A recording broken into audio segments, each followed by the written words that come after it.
Okay, so today I would like to talk to you about this topic toward a better understanding of natural climate variability. So essentially we would like to understand this curve, this black curve. What is this black curve? This black curve is the global surface temperature of the Earth. And we would like to understand what is causing these dynamics, right? So what is causing these dynamics? Here, in comparison, you have the average climate models estimates. These are the simulation of the models.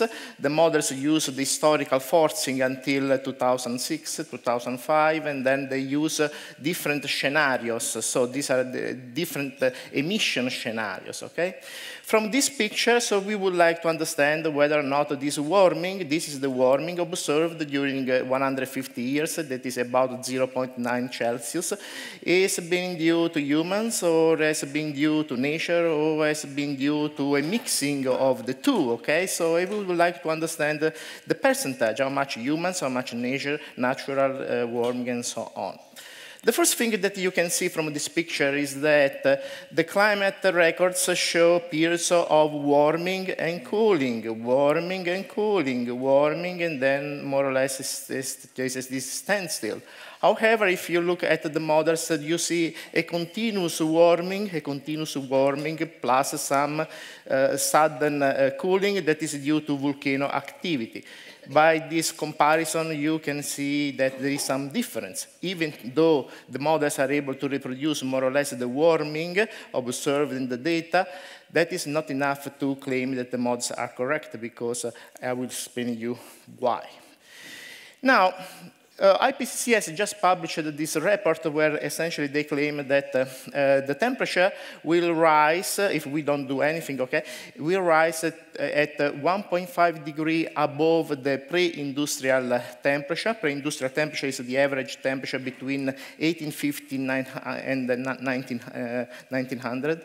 And to avoid the damage that the world will have caused by this temperature, we need to reduce drastically the emission of CO2 emission. Okay, so this is so they are pushing a lot this topic now. These are the damage that a 1.5 degree will cause, right? So this is the list of this damage. Well, we need to understand well what is going on. And the IPCC global warming theory is essentially based on this graph here. So essentially it is claimed that the climate system is changing because of a changing of external radiative forcing, which are listed here. And all these forcing from here to here, these are anthropogenic forcing, okay? Anthropogenic forcing. Here there is the natural forcing, the solar activity. And you see here that from this picture, it is evident that what is driving climate change is anthropogenic forcing.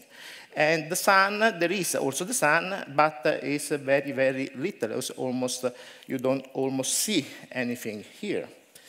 Now, let us go back. This picture is very important because this is the reason why people believe that the warming observed since 1960, 1950 has been due to anthropogenic activity. Essentially, what the people do is to use these climate models. They run the climate models by using only natural forcing, that is solar forcing plus volcano activity, and they find out that since 1951, the temperature would not have changed at all.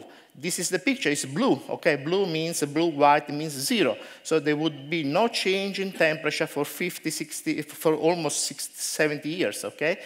By using only natural forcing. Then we put inside the natural plus anthropogenic forcing, and we get the observed warming. So this is essentially the claim, the reason why people believe that humans are responsible of the warming observed since 1951. Okay, that is the situation. Essentially, the IPCC claims that 100% of the warming since 1951 is anthropogenic, okay? So because of this reason. Now, from a physical point of view, I would like to point it to you that this picture is essentially meaningless. until something else happens, okay? And I will explain you what should have happened to believe this picture. Well, first of all, I would like to point some statistics. So how much people believe the IPCC? Now, we need to be very careful. This is a survey made by Meteorological Society of America about climate change in 2016.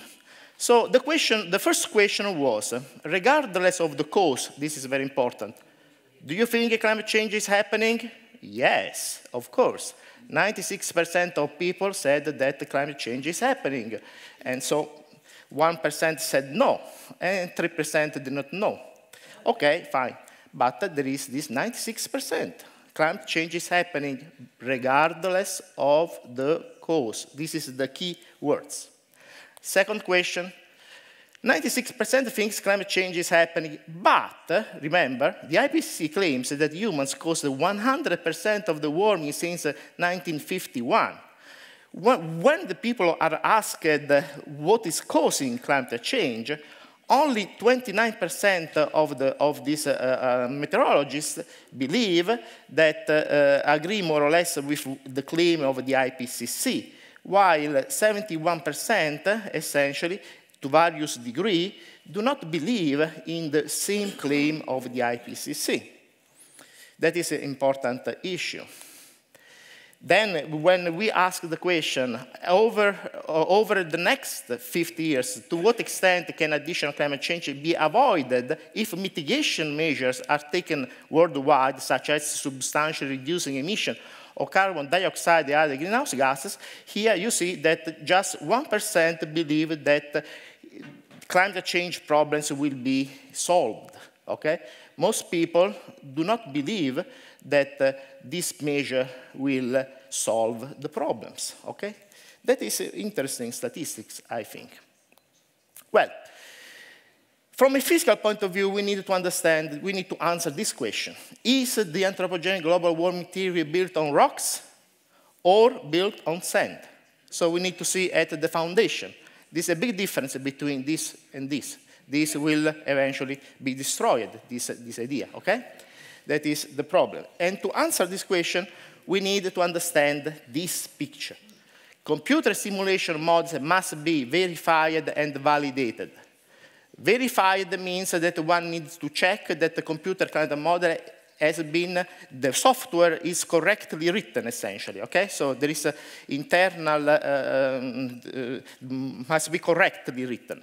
Validated means something else. It means that it must be demonstrated that the models describe how nature works. So we don't want to do video games, right?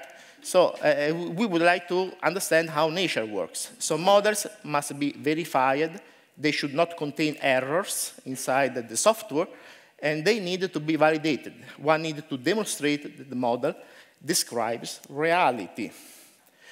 Well, let us do a little bit of an historical analysis. The IPCC-Klima models are still validated. This is the question, okay? Are they validated? This is the question. Now, in 1991, the first report of the IPCC essentially noted that a lot of records show a very significant natural variability. For example, there was the Holocene maximum, optimum, there was the medieval warm period, the Little Ice Age, very large variability. And that CO2 records were not able to explain this variability. A lot of papers claimed that the sun was the main driver. In 2001, the IPCC published this graph, the hockey stick graph. Now, the natural variability is very, very small, and only CO2 explained the warming since 1900. So the IPCC climate models are claiming to have been validated and used for future climate scenario. Now I will go back to this point. But remember, in 2013, IPCC published these records about the global surface temperature during the last 2,000 years. And now you see, again, a huge natural variability, which is very, very different from this record. The hockey stick record by man disappeared here. It's not present anymore. So what does this mean? Now, let's go back to 2000.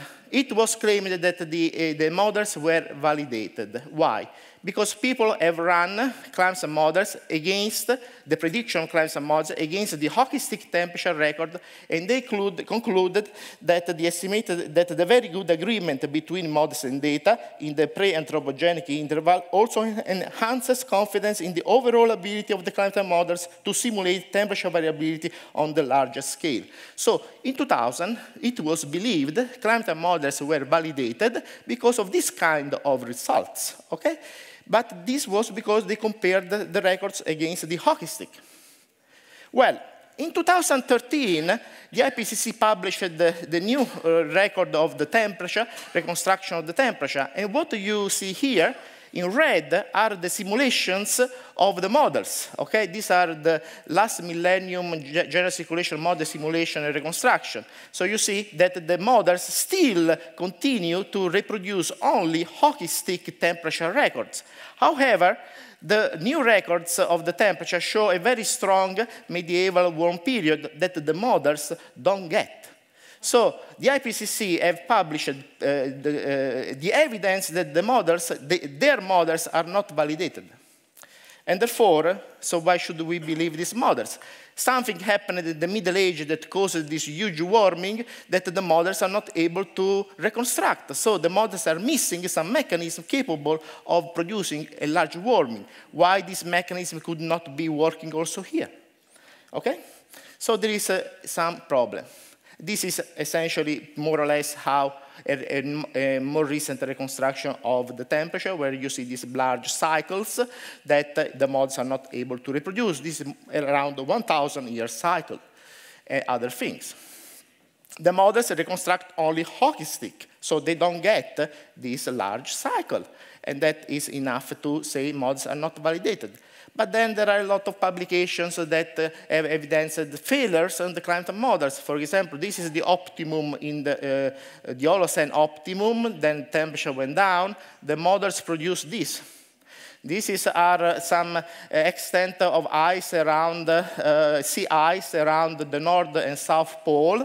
In the North Pole, the ice is going down, but around the South Pole, the ice is going up.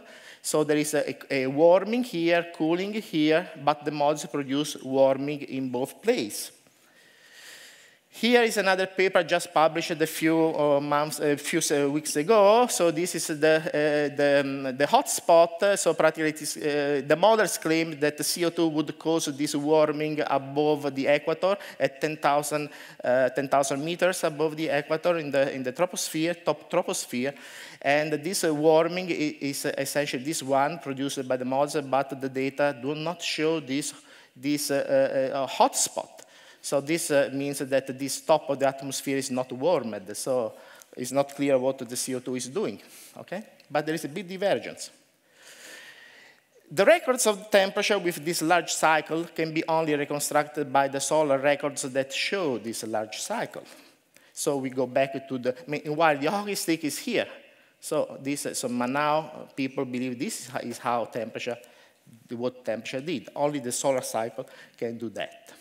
This picture is also very interesting in my opinion. So we are plotting now the simulation of the models in the absolute temperature scale, not in the anomaly, okay? But the absolute, so the real temperature.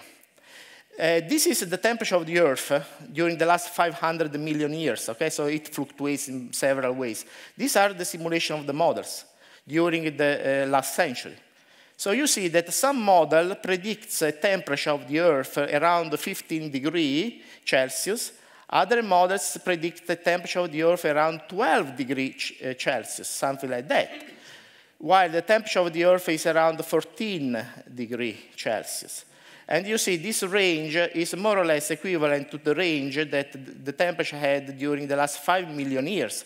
So some models actually are predicting ice ages. Other models are predicting the top of the interglacial period here. So any kind of climate during the last 5 million years can be essentially predicted by these models. You just change the model and you get, despite you are using the same forcing, you get any kind of climate in 5 million years.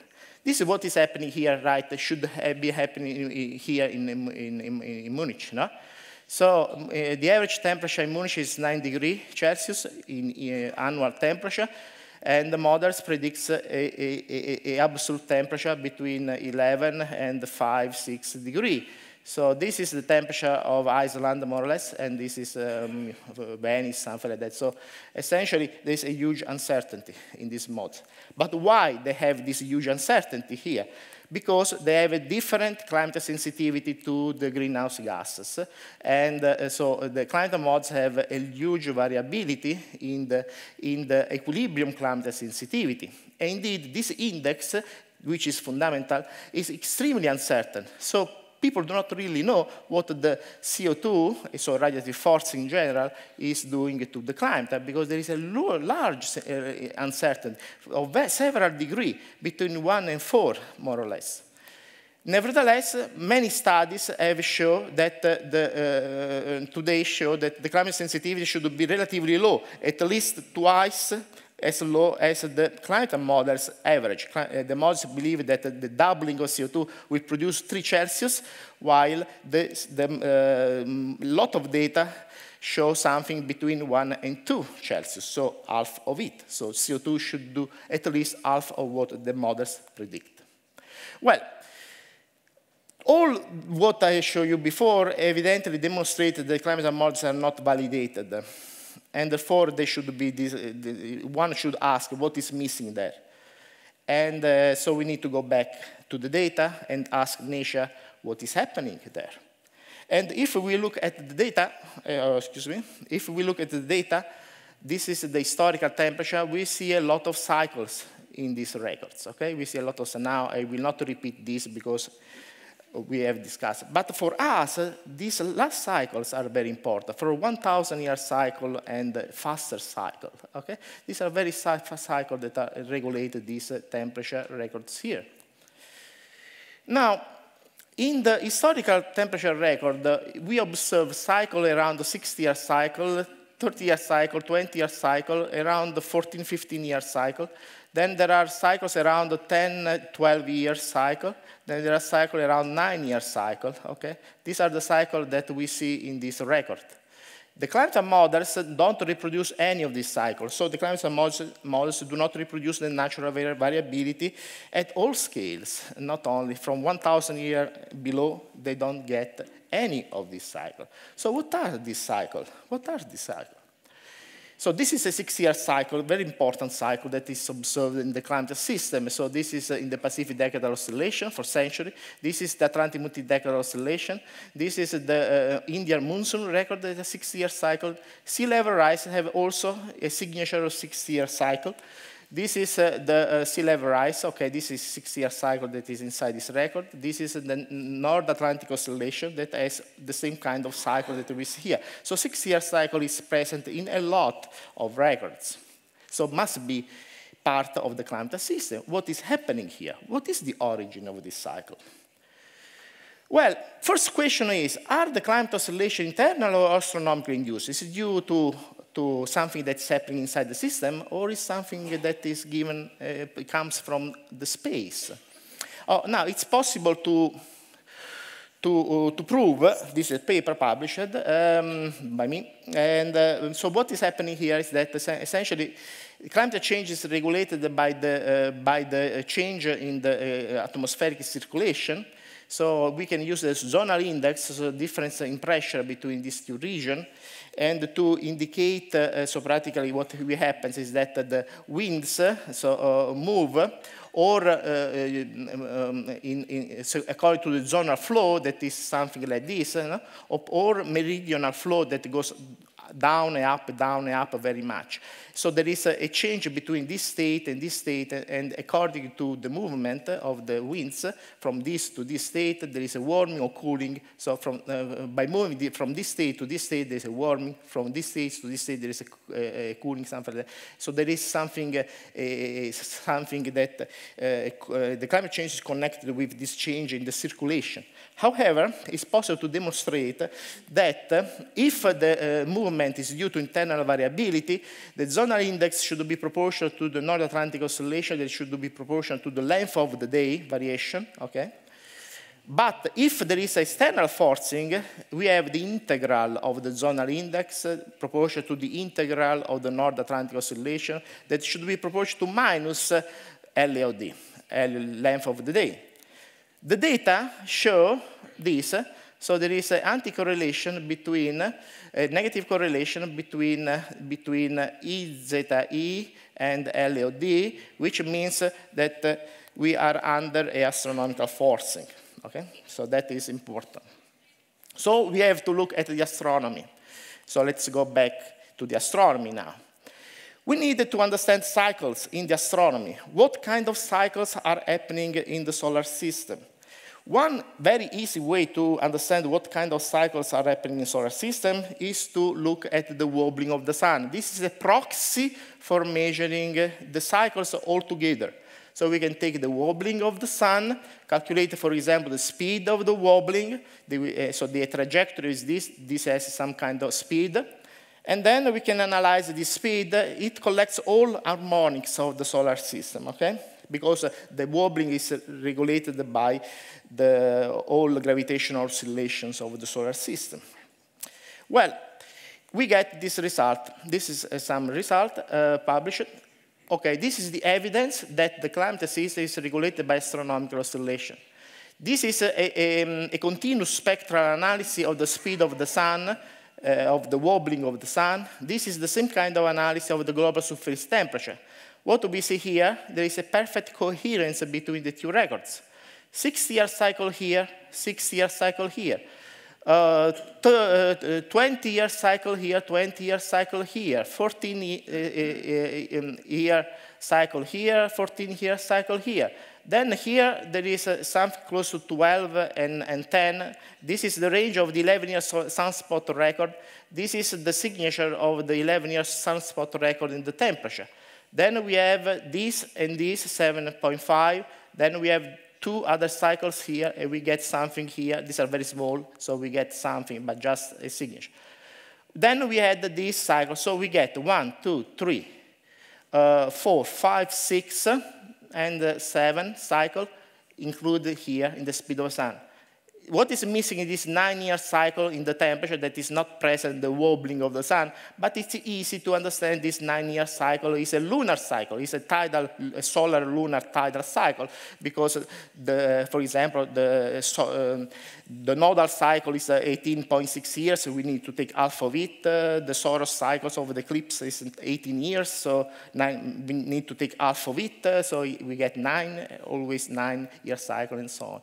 So this picture suggests that all climate oscillation of the climate system are found in astronomy, okay? So it's completely determined by astronomical oscillation of some kind.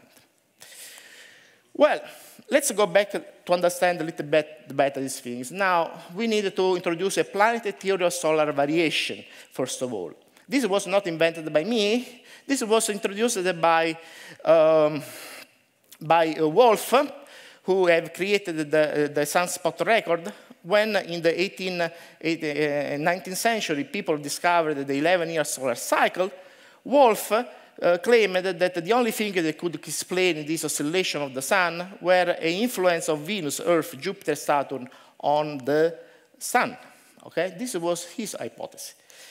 And this is my analysis of the data. If we take the sunspot record, we found the 11-year solar cycle, around the peak at 11-year solar cycle. But then we find 2 peaks here, 2 side peaks, 1 and 1. This is close to 10-year cycle. This is close to 12-year cycle. This is essentially the orbital period of Jupiter. And this is essentially the springtide period of Jupiter and Saturn that is around 10 years, a little bit less than 10 years.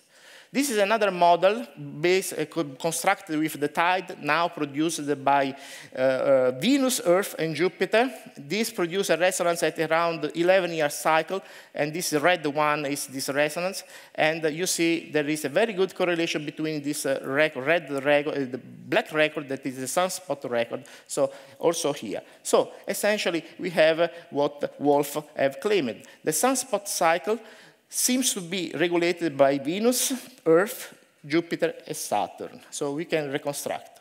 Now, let us focus on these 3 cycles here. These 3 cycles are beating, okay? So there are 3 cycles in the sunspot record which are beating together.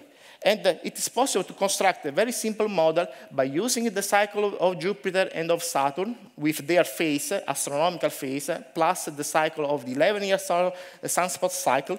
And what we get is this record, this red record, that is a kind of model of solar variability. You see here that that simple model made with 3 harmonics is able to produce bits at around 61 years, 115 years, 980 years. Okay, so we get the almost 1,000-year cycle that we found in the temperature. The black one is the temperature record.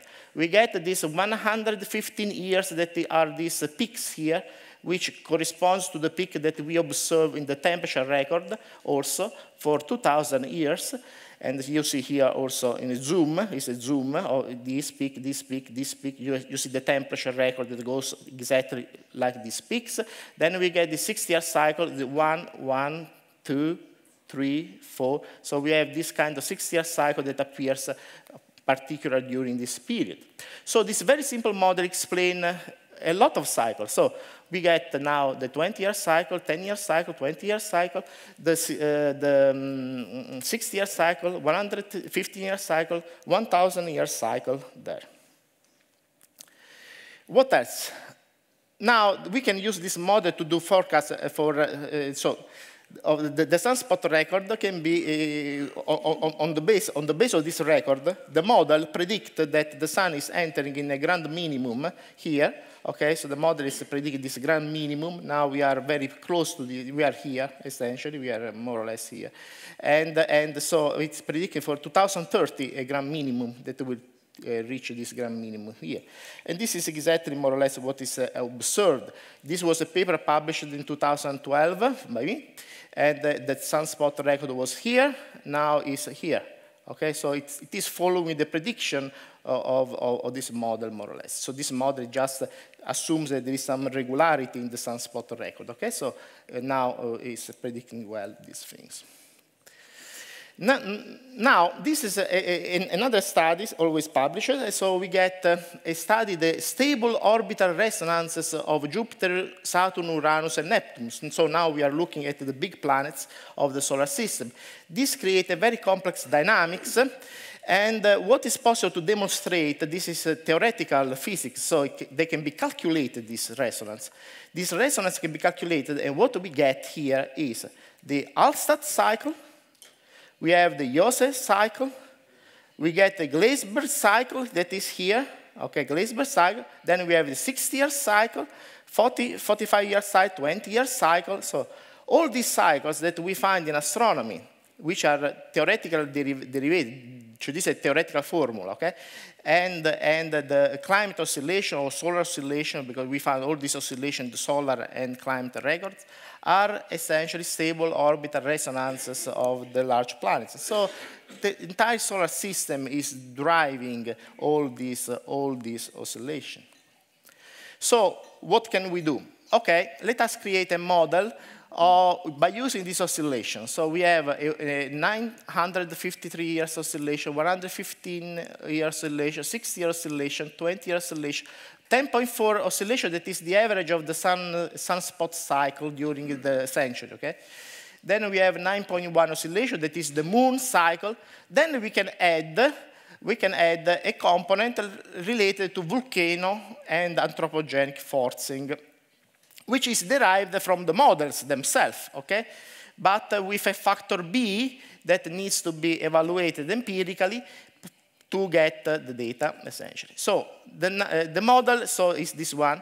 The green one, the green component is the harmonic component. So it's this, and this, okay? So this fourth one.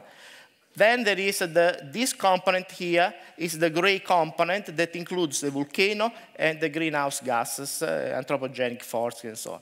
The sum of these two components is plotted here. And you see that the models is able to reconstruct all patterns in the temperature for 150 years, and now predicts this. Now, this is my projection. This is my projection for the future by using the same scenarios of the IPCC. Now we get this, because we need to halve the effect of the anthropogenic forcing, okay? So we get much less prediction. So essentially the temperature will it's very difficult to reach 2 degrees above the pre-industrial area, or even 1.5 degrees above the pre-industrial area by 2030. So we are relatively safe because the temperature should go a little bit constant.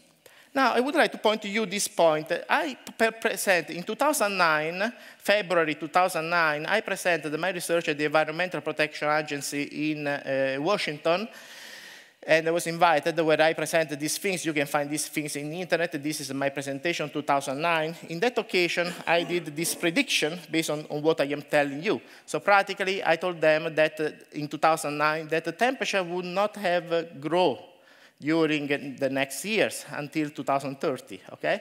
So that is my prediction in 2009. The IPCC model were predicting something like this, okay? They were predicting something like this. This was my prediction here. Now, after 10 years, this is the situation. My model is here, okay? The data are this. So the IPCC is this. My prediction, more or less, this is update prediction. But in any case, this is a prediction. So you see here that my data, my models, is describing the data much better than the IPCC model. This is okay, these things. Now, the last things that I would like to tell you. Now, what is happening here? What could be the mechanism? If we look at the eccentricity of the Jupiter-Saturn, these are very interesting because the eccentricity of Jupiter is varying with a 60-year cycle, plus there is this 1,000-year cycle here. Also, Saturn is varying with 1,000-year cycle. So this is interesting because this 6-year cycle is in phase with 6-year cycle found in the temperature.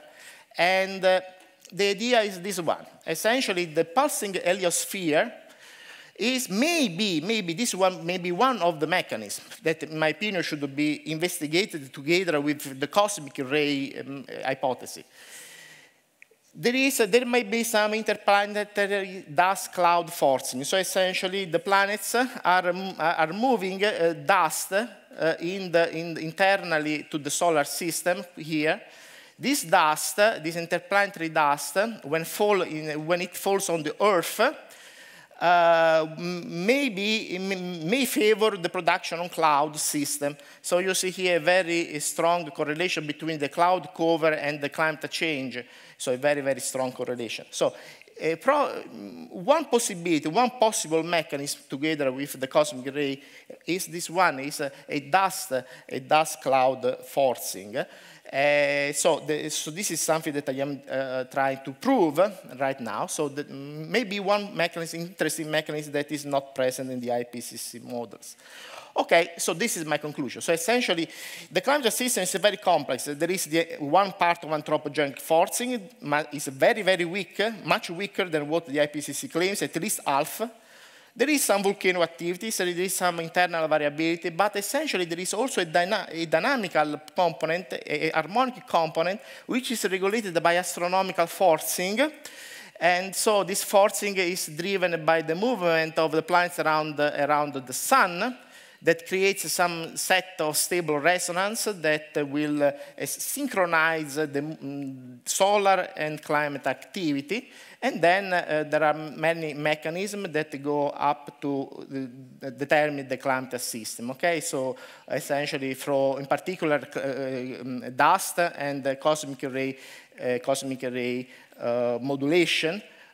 Together will probably drive the cloud system. So the cloud system is directly driven by this external forcing that change the albedo of the Earth and therefore introduce a change in the internal circulation of the atmosphere and of the ocean, and therefore generates oscillations in the climate system. Without including this mechanism, this oscillation, until the models do not include are not able to reconstruct these oscillations, the climate models cannot be considered validated, and therefore cannot be used to do prediction of the future. That is my presentation, so cannot be.